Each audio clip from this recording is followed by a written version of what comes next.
Welcome to Islam for Dummies. Today, we will be talking about the Islamic punishment for adultery, or stoning. We will see it is not barbaric, as some people may claim.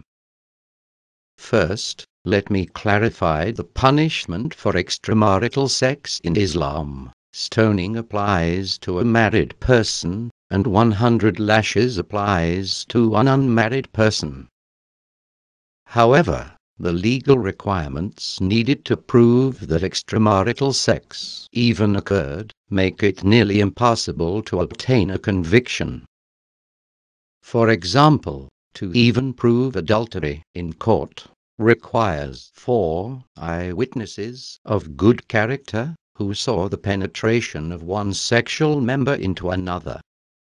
Not only is it very unlikely to find 4 men of good character who watched such an act together, but if less than 4 witnesses are produced, the witnesses themselves will receive 80 lashes. As a result, enforcing any punishment for extramarital sex is nearly impossible. Therefore, as a punishment, stoning is not scary at all, because it can hardly ever be enforced. It is an effective deterrent, because no Muslim would want to deserve such a punishment in the sight of God. It is important to point out that if a man and a woman truly value each other, they should respect their partner enough to know that they are worth the commitment of marriage first, and faithfulness later.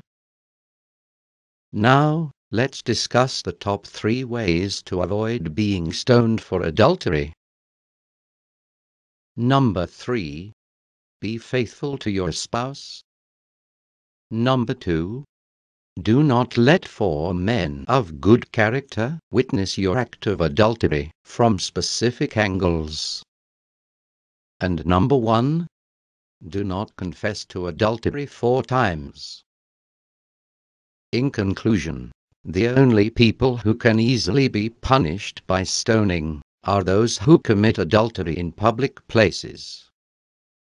Thus, people who attack Islam on the issue of stoning appear to be supporters of committing adultery in public places.